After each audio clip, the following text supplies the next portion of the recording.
کہتے ہیں کہ ایک مرتبہ ایک صاحب شدید قسم کی مالی مشکلات کا شکار تھے. کھانا پینا تو خیر کسی نہ کسی طرح پورا ہو جاتا تھا، لیکن رہائش کی شدید تنگی تھی. وہ صاحب ایک اللہ والے بزرگ سے بہت عقیدت رکھتے تھے. ایک دن ان کے پاس گئے اور جا کر کہنے لگے کہ حضرت بہت مشکل میں ہوں. اس پر بزرگ نے پوچھا کہ مسئلہ کیا ہے؟ تو کہنے لگے کہ صرف ایک کمرہ ہے، اس میں بھی ہوں، بیوی بھی ہے، 4 بچے ہیں، بوڑھی والدہ، 2 بہنیں اور خاندان کی ایک بوڑھی بیوہ خاتون، ان کی کفالت بھی میرے ذمہ ہے. اتنے سارے افراد اور صرف ایک کمرہ، سخت پریشانی ہے. یہ کہتے ہوئے ان کی آنکھوں سے بار بار آنسو چھلک پڑتے تھے. اس پر بزرگ نے تھوڑی دیر کے لیے اپنی گردن جھکائی. تھوڑی دیر غور فرمانے کے بعد سر اٹھایا اور کہنے لگے کہ میرے پاس تمہارے مسئلے کا حل موجود ہے. ایسا کرو کہ ایک مرغا خریدو، اسے بھی اپنے ساتھ کمرے میں رکھ لو. اس پر وہ صاحب بہت خوش ہوئے اور انہوں نے ایک مرغا خریدا اور اسے اپنے ساتھ کمرے میں رکھ لیا. ایک ہفتے بعد جب وہ دوبارہ بزرگ کی خدمت میں حاضر ہوئے تو اور زیادہ دکھی اور غمگین لگ رہے تھے. کہنے لگے کہ حضرت اب تو مسئلہ اور بھی زیادہ بڑھ گیا ہے، مرغا شور مچاتا ہے. اس پر بزرگ نے تھوڑی دیر کے لیے گردن جھکائی اور اس کے بعد سر اٹھا کر کہنے لگے کہ تمہارا مسئلہ تھوڑا بڑا ہے. ایسا کرو کہ ایک بکرے کو بھی لاؤ اور اسے بھی اپنے ساتھ کمرے میں رکھ لو اور 1 ہفتے بعد بتانا. وہ صاحب 1 ہفتے بعد آئے تو ہانپ رہے تھے. کہنے لگے حضرت مسئلہ اور بھی زیادہ گمبھیر ہو گیا ہے. اب مرغا اور بکرا دونوں مل کر شور مچاتے ہیں اور ساتھ ہی گندگی بھی پھیلاتے ہیں، رات کو نیند بھی نہیں پوری ہونے دیتے. اس پر بزرگ نے کہا کہ اب میں سمجھا تمہارا مسئلہ کیا ہے. ایسا کرو کہ ایک گدھے کو لاؤ اور اسے بھی اپنے ساتھ کمرے میں رکھ لو اور اب مجھے 1 ہفتے بعد اطلاع دینا.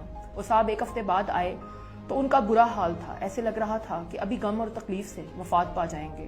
کہنے لگے زندگی سے تنگ آ گیا ہوں، گدھے نے تو جینا حرام کر دیا ہے. بزرگ نے کہا اچھا ایسا کرو اب مرغا نکال دو اور 1 ہفتے بعد مجھے اطلاع دینا. وہ صاحب اب 1 ہفتے بعد آئے تو کہنے لگے کہ حالات میں کچھ بہتری ہے. بزرگ نے کہا ایسا کرو اب بکرا بھی نکال دو اور 1 ہفتے بعد مجھے پھر سے بتانا. اس پر وہ صاحب مزید 1 ہفتے بعد آئے تو کہنے لگے کہ حالات پہلے سے کافی بہتر ہیں. بزرگ نے کہا اب گدھے کو بھی نکال دو. وہ صاحب پھر سے 1 ہفتے بعد آئے تو ان کے ہاتھ میں مٹھائی کا ایک ڈبہ تھا اور ان کے انگ انگ سے خوشی جھلک رہی تھی. کہنے لگے حضرت مسئلہ مکمل طور پر حل ہو چکا ہے. اب تو کمرہ بنگلہ لگتا ہے، گھر بالکل پاک صاف ہے، گھر والے بھی خوش ہیں، سب کھلے کھلے رہتے ہیں. اسی خوشی میں مٹھائی لایا ہوں، قبول فرمائیے. وہ صاحب جب مٹھائی دے کر چلے گئے تو بزرگ کہنے لگے کہ اب اس کی گاڑی کامیابی والی سڑک پر آ چکی ہے. اب یہ ہر روز مزید راحت اور ترقی پائے گا انشاءاللہ. وہ صاحب پہلی مرتبہ بزرگ کے پاس آئے تو رو رہے تھے، آخری مرتبہ آئے تو خوش تھے. حالانکہ وہی کمرہ، وہی افراد تھے، کچھ بھی اضافہ نہیں ہوا تھا. اسے کہتے ہیں شکوے سے شکر تک کا سفر، جو بظاہر بہت چھوٹا نظر آتا ہے لیکن ہے حقیقت. شخص جسے آپ اس وقت اپنی اسکرین پر دیکھ رہے ہیں ایک مصری آرکیٹیکٹ اور انجینئر تھا اور اس کا نام ڈاکٹر کمال محمد اسماعیل تھا. یہ مصری تاریخ کا سب سے کم عمر شخص تھا جس نے ہائی اسکول سرٹیفکیٹ حاصل کیا. اس کے بعد یہ مصری تاریخ کا سب سے کم عمر شخص تھا جس نے رائل اسکول آف انجینئرنگ سے آرکیٹیکچرل انجینئرنگ میں گریجویشن کی ڈگری حاصل کی. اس کے بعد یہ سب سے کم عمر طالب علم تھا جسے یورپ میں اسلامک آرکیٹیکچرل میں ڈاکٹریٹ کی 3 ڈگریاں حاصل کرنے کے لیے بھیجا گیا. یہ پہلا انجینئر تھا جسے حرمین شریفین کے توسیع منصوبے کے لیے چنا گیا. اس نے شاہ فہد اور بن لادن کمپنی کے بار بار اصرار کے باوجود حرمین شریفین کے آرکیٹیکچرل ڈیزائن کے لیے کسی بھی قسم کا معاوضہ لینے سے صاف انکار کر دیا اور کہا کہ میں 2 مقدس مساجد کے کام کے لیے معاوضہ نہیں لے سکتا، نہیں تو میں قیامت کے روز اللہ کو کیا منہ دکھاؤں گا. اس نے 44 سال کی عمر میں شادی کی. اس کی بیوی نے ایک بیٹے کو جنم دیا اور اس کے بعد فوت ہو گئی. اس شخص نے 100 سال سے زیادہ عمر پائی لیکن اپنی پوری زندگی عبادت الہی میں گزار دی. اس نے دنیا اور میڈیا کی چکا چوند سے دور حرمین شریفین کی خدمت میں گمنام زندگی گزاری. اس عظیم شخص کی حرمین شریفین میں نصب سفید پتھر کو حاصل کرنے کی بہت ہی دلچسپ کہانی ہے. یہ پتھر جو کہ حرم کعبہ میں فرش اور چھت میں لگا ہوا ہے، اس پتھر میں ایسی خاصیت ہے کہ سورج کی تپش کو کچھ اس طرح سے اپنے اندر جذب کر لیتا ہے کہ فرش کو ٹھنڈا رکھتا ہے. یہ پتھر یورپ کے ایک ملک گریس کے ایک چھوٹے سے پہاڑ میں موجود تھا. کمال خود وہاں گئے اور جا کر ایک بہت بڑی مقدار میں یعنی تقریباً آدھا پہاڑ خریدنے کا معاہدہ کر کے مکہ واپس آئے اور حرمین شریفین میں پتھر نصب کرانے کا کام مکمل کیا. ایک بہت لمبا عرصہ گزرنے کے بعد بادشاہ نے مسجد نبوی میں بھی کمال کو وہی پتھر لگانے کا کام سونپا. اس پر کمال بہت پریشان ہوئے کیونکہ کرۂ ارض پر صرف گریس ایک واحد جگہ تھی جہاں وہ پتھر موجود تھا. کمال بتاتے ہیں کہ وہ گریس گئے اور جا کر اس کمپنی کے چیف ایگزیکٹو سے ملے. انہوں نے اس سے باقی ماندہ پہاڑ کے بارے میں پوچھا تو اس نے کہا کہ وہ پہاڑ تو ہم آپ کے جانے کے بعد کب کا بیچ چکے ہیں اور اس بات کو 15 سال کا عرصہ گزر چکا ہے. کمال یہ سن کر بہت افسردہ ہوئے. آفس سے باہر نکلنے لگے تو ان کی ملاقات آفس کی سیکرٹری سے ہوئی. انہوں نے اس سے کہا کہ کیا مجھے اس شخص کا پتہ مل سکتا ہے جس نے باقی ماندہ پہاڑ خریدا ہے. اس پر سیکرٹری نے کہا کہ پرانا ریکارڈ تلاش کرنا کافی مشکل ہے لیکن میں پھر بھی کوشش کروں گی، آپ اپنا فون نمبر دیتے جائیں. کمال نے اسے اپنا فون نمبر اور ہوٹل کا پتہ دیا اور اگلے دن آنے کا وعدہ کر کے وہاں سے چلے گئے. کمال کہتے ہیں کہ اس وقت میں نے سوچا کہ میں کیوں پریشان ہو رہا ہوں، اللہ خود ہی بندوبست کرے گا۔ ایئرپورٹ جانے سے کچھ گھنٹے پہلے کمال کو سیکٹری کی کال آئی، اس نے کہا کہ اس شخص کا اتا پتہ مل چکا ہے۔ کمال نے سوچا کہ اب تو 15 سال کا عرصہ گزر چکا ہے، اب کیا فائدہ، لیکن وہ پھر بھی کمپنی پہنچے، سیکٹری سے پتہ لیا۔ جب پتہ کھول کر دیکھا تو وہ حیران رہ گئے، کیونکہ وہ ایک سعودی کمپنی تھی جس نے وہ پہاڑ خریدا تھا۔ کمال سیدھے سعودی عرب پہنچے، اس کمپنی میں گئے، جا کے اس کے ڈائریکٹر سے ملے، اس سے کہا کہ اس پتھر کا کیا بنا جو تم نے گریس سے خریدا تھا۔ اس نے کہا مجھے یاد نہیں ہے، میں اسٹاک روم میں رابطہ کر کے پوچھتا ہوں۔ اس نے اسٹاک روم سے پتہ کیا تو اسے معلوم ہوا کہ پتھر ویسے کے ویسے ہی موجود ہے۔ اس پر کمال بچوں کی طرح رونے لگا۔ اس نے کمپنی کے ڈائریکٹر کو ساری بات بتائی، اس کے سامنے بلینک چیک رکھا اور اسے کہا کہ یہ سارا پتھر میرے حوالے کر دو۔ اسے جب پتہ چلا کہ یہ پتھر مسجد نبوی شریف میں لگنا ہے تو اس نے کہا کہ میں اس کے لیے ایک ریال بھی نہیں لوں گا، اللہ نے یہ پتھر مجھ سے خریدوایا، اس کا مطلب ہے کہ یہ پتھر مسجد نبوی شریف میں ہی۔ ہم بحیثیت قوم ہمیشہ سے نفرتوں کا شکار رہے ہیں، اگر کوئی دشمن کی بھی اچھی مثال دے تو اسے بھی برا بھلا ہی کہتے ہیں، لیکن خود کو درست کرنے کے لیے کسی صورت بھی تیار نہیں ہوتے۔ ہندوستان کے صدارتی محل راشٹرپتی بھون میں ننگے پیر ایک معمولی سی چادر اوڑے کھڑی یہ عورت تلسی گوڑا ہے۔ اسے 2020 میں ہندوستان کی حکومت کی طرف سے انڈیا کا چوتھا سب سے بڑا سول ایوارڈ پدما شری دیا گیا۔ تلسی گوڑا ایک انوائرمنٹلسٹ یعنی ماہر ماحولیات ہے۔ اس نے روڈ پر موسمی اور نارنگی بیچنے کے باوجود 30,000 درخت اکیلے لگائے اور ان کی افزائش اور نگرانی بھی خود کی۔ اس کے لگائے ہوئے درخت نہ ہی گلے سڑے اور نہ ہی خراب ہوئے۔ حکومت نے اسے راشٹرپتی بھون میں بلا کر اس کو عزت اور مان دیا اور ساتھ ہی اسے ریاست کے سب سے بڑے سول ایوارڈ سے نواز کر اس کی حوصلہ افزائی بھی کی۔ ہمیں بھی ایسے لوگوں سے بہت کچھ سیکھنے کی ضرورت ہے۔ کہتے ہیں کہ سلطنت عثمانیہ کے سلطان مراد نے ایک رات بڑی ہی گھٹن اور تکلیف میں گزاری، لیکن وہ اس کی وجہ نہ سمجھ سکا۔ صبح ہونے پر اس نے اپنے سیکیورٹی انچارج کو اپنی بے چینی کی خبر دی۔ سلطان کی عادت تھی کہ وہ اپنا بھیس بدل کر لوگوں کی خبر گیری کے لیے جایا کرتا تھا۔ اس دن بھی سلطان نے اپنے سیکیورٹی انچارج سے کہا کہ آؤ کچھ وقت جا کر لوگوں میں گزارتے ہیں، شاید میری حالت سنبھل جائے۔ جیسے ہی وہ شہر کے کنارے پر پہنچے انہوں نے دیکھا کہ وہاں ایک شخص گرا پڑا ہے۔ سلطان نے جب اسے ہلا کر دیکھا تو اسے پتا چلا کہ یہ شخص تو مردہ ہے۔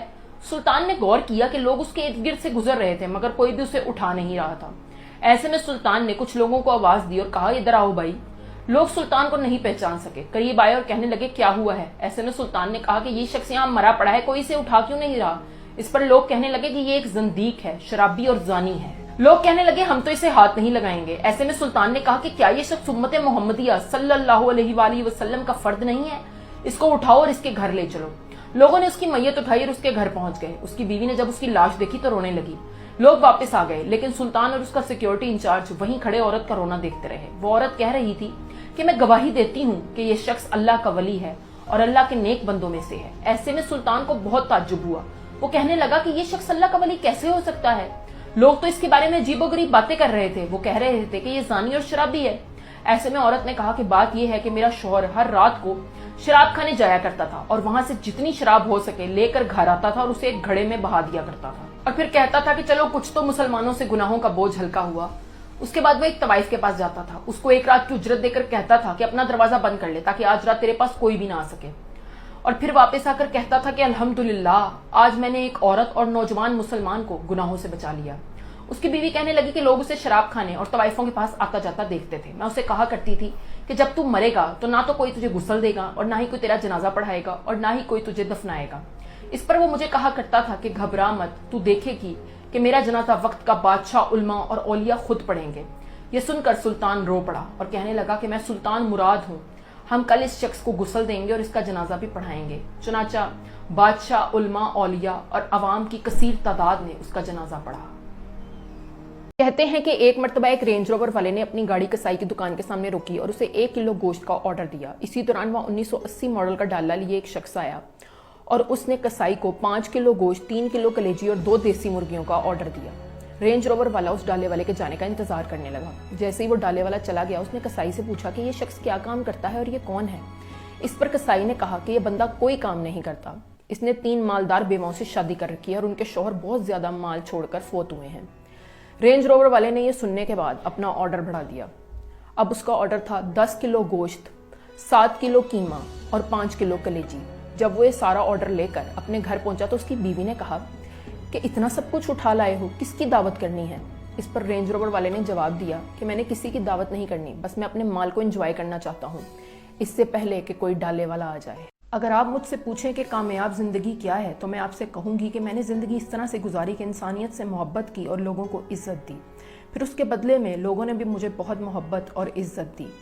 اس لیے زندگی صرف وہی ہے جس میں آپ رشتوں کو کامیابی اور محبت کے ساتھ نبھا سکیں، کیونکہ محبت کے بغیر زندگی بالکل تباہ کن۔ پیسے کے مختلف نام ہیں۔ عبادت گاہ کے لیے دیا جائے تو چندہ، مزار کے لیے دیا جائے تو نذرانہ، اسکول میں دیا جائے تو فیس، خریداری کے وقت دیا جائے تو قیمت، بیٹی کو شادی میں دیا جائے تو جہیز، دولہے کو ولیمے پر دیا جائے تو نیوتا یا سلامی، کسی کام یا مشقت کے بعد دیا جائے تو مزدوری، بینک میں رکھا جائے تو کیش، موبائل میں ڈلوایا جائے تو بیلنس، معاہدے کے وقت دیا جائے تو بیانہ، عید سے پہلے دیا جائے تو فطرانہ، عید والے دن دیا جائے تو عیدی، بچوں کو دیا جائے تو جیب خرچ، غریب کو دیا جائے تو صدقہ اور خیرات، فقیر کو دیا جائے تو بھیک، امیر کو دیا جائے تو ہدیہ، دوست کو دیا جائے تو تحفہ، حکومت کو دیا جائے تو ٹیکس، عدالت کو دیا جائے تو جرمانہ، نوکری کے عوض ملے تو تنخواہ، ریٹائرمنٹ کے بعد ملے تو پینشن، بینک سے لیا جائے تو سودی قرضہ، ویٹر کو دیا جائے تو ٹپ، کسی غلط کام کے لیے لیا جائے یا دیا جائے تو رشوت،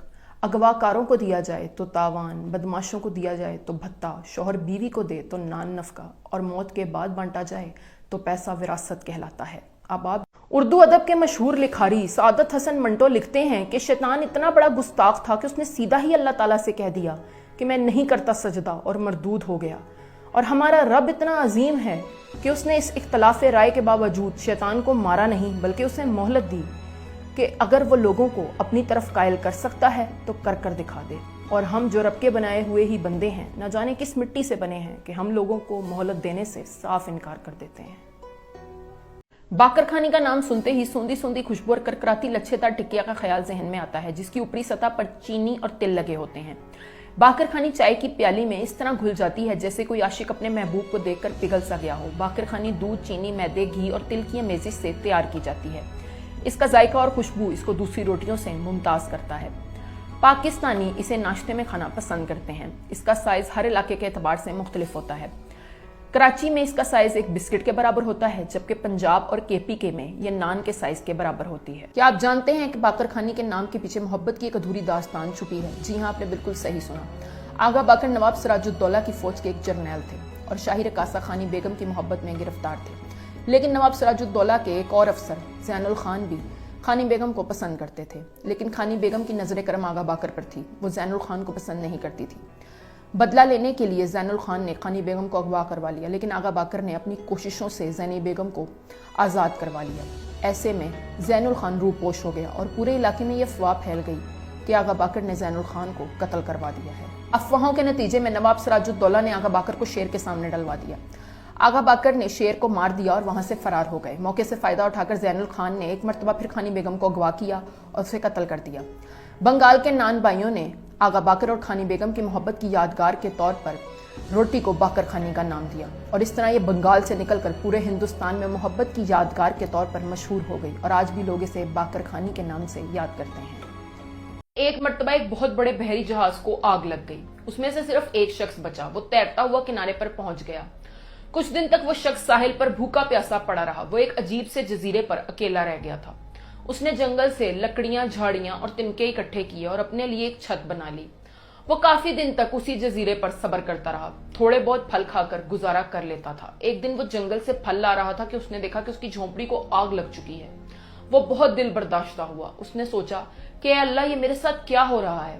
وہ رونے لگا اور روتے روتے سو گیا۔ جب اس کی آنکھ کھلی تو اس نے دیکھا کہ ساحل پر ایک بہت بڑا بحری جہاز کھڑا ہے۔ وہ بھاگتا ہوا اس جہاز کی طرف گیا۔ اس شخص نے بحری جہاز والوں سے مدد مانگی۔ ان لوگوں نے فوراً اسے اپنے جہاز میں بٹھا لیا۔